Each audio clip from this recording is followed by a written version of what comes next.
Gente, olha só, em Dourados, a família de duas crianças mortas num acidente há mais de 20 dias pede por justiça. O motorista que teria provocado o acidente responde em liberdade e alega inocência. E, gente, no meio de tudo isso, está uma das rodovias mais importantes do estado, a BR-163. Vamos ver.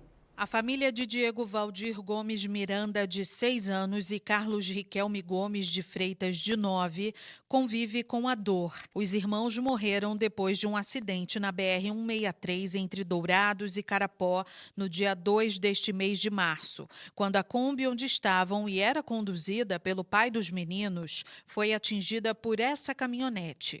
Carlos, de 9 anos, morreu ainda no local.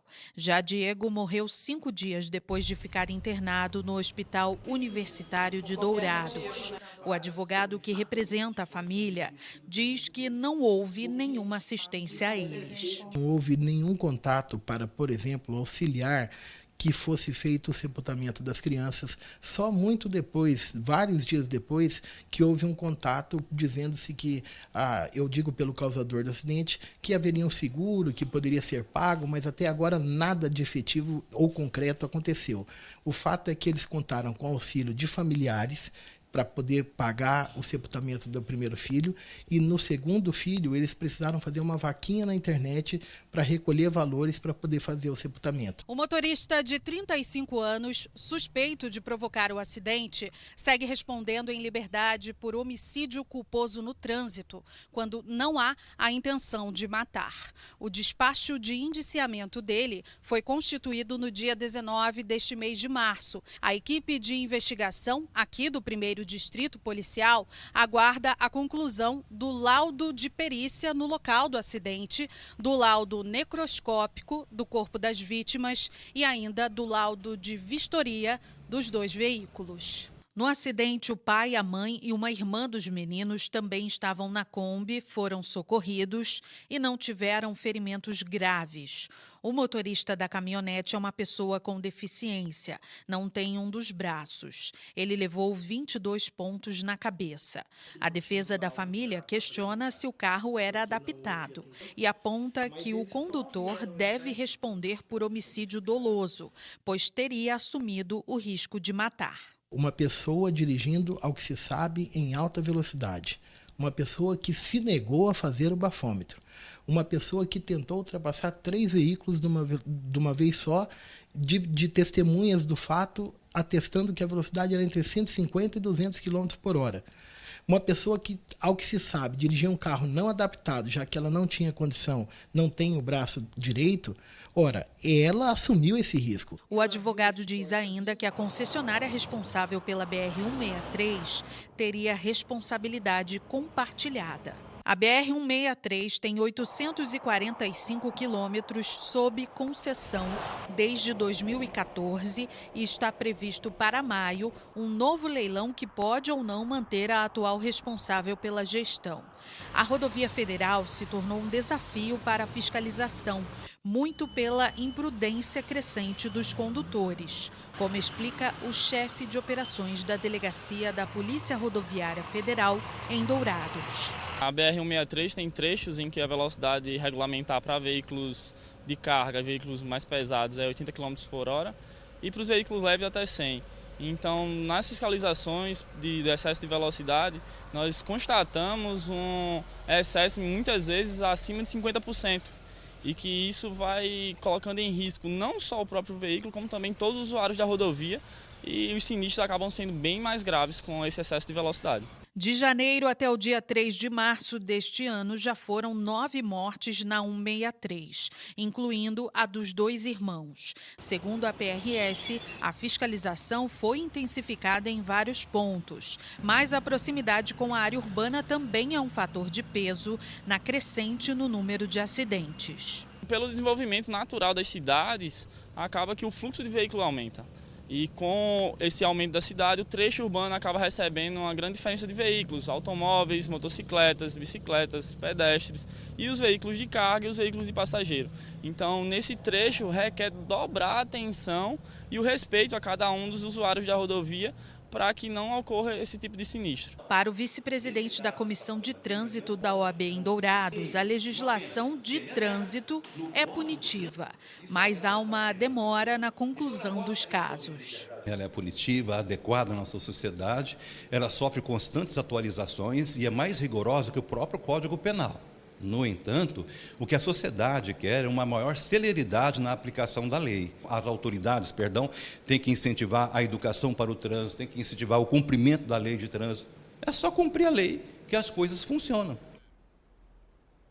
Vamos voltar a falar com a Thalita Andrade, aí, que está por dentro aí desses detalhes, como vocês viram na reportagem aí. Thalita, diz pra gente uma coisa. Você que tem aí a defesa, o que diz a defesa do motorista e também da concessionária aí da BR-163? Martim, é o seguinte, a gente falou com o advogado Maurício Haslan, ele que representa esse motorista de 35 anos da caminhonete que teria, segundo as investigações iniciais, provocado esse acidente com a Kombi onde estavam os dois meninos. O que o advogado passou para a gente? A defesa também entende o caso como de homicídio culposo, quando não há a intenção de matar. Segundo o advogado Maurício Haslan, o motorista da caminhonete seguia dentro da velocidade permitida na BR-163, naquele trecho, para carros, para veículos leves, e foi surpreendido pela entrada da Kombi, que, segundo a versão apresentada pela defesa, teria entrado na BR-163 por uma estrada vicinal com velocidade abaixo do limite da via, ou seja, entrou devagar na pista da BR-163 e ainda, conforme o advogado, com as lanternas traseiras apagadas, o que teria dificultado a visibilidade para o motorista dessa caminhonete tentar evitar ali, portanto, o impacto com a Kombi que acabou provocando toda essa tragédia. Ainda conforme a informação do advogado de defesa do motorista da caminhonete, ele se recusou a fazer o teste do bafômetro porque teve, portanto, como a gente viu aí na reportagem que a gente exibiu, um ferimento na cabeça e precisou levar 22 pontos. Por conta disso, ele não fez, segundo o advogado, o teste do bafômetro. Não foi uma recusa por estar alcoolizado, conforme a versão apresentada. Foi porque ele precisaria desse atendimento médico. Outro ponto importante da gente destacar sobre o que diz a defesa é com relação à questão envolvendo o carro que esse motorista conduzia. Como a gente viu, ele é uma pessoa com deficiência, não tem o braço direito e, segundo o advogado, o carro dele é automático, essa caminhonete é automática e, portanto, ele poderia sim, apesar da deficiência, estar conduzindo esse veículo dentro das normas que estabelecem aí o Código de Trânsito brasileiro. Além disso, houve ainda, segundo o advogado, uma culpa concorrente. O que seria essa culpa concorrente? O motorista da Kombi, na versão apresentada por esse motorista da caminhonete, teria aí assumido também o risco pelo acidente por entrar em velocidade baixa na BR-163 por uma estrada vicinal, com as lanternas do veículo apagadas e ainda sem cinto de segurança em nenhum dos ocupantes. Mas eu reforço aqui que essa é a versão apresentada pelo advogado de defesa do motorista da caminhonete. Então, todas essas versões são apuradas pela Polícia Civil, que deve concluir esse inquérito até o dia 19 de abril, ou então prorrogá-lo por um tempo aí de mais 30 dias, caso o delegado responsável ache necessário novas diligências. Vamos falar também sobre a questão envolvendo seguro, porque, segundo o advogado de defesa do motorista da caminhonete, há um seguro para as vítimas. Ele já teria feito contato com o advogado das vítimas e esse seguro estaria para ser liberado. Portanto, ele apresenta essa versão contrapondo aí o que foi dito pelo advogado da família de que não houve nenhuma assistência até o momento. Ele alega que tem um trâmite para esse seguro ser liberado, mas que um valor será destinado pela seguradora para a família dos meninos.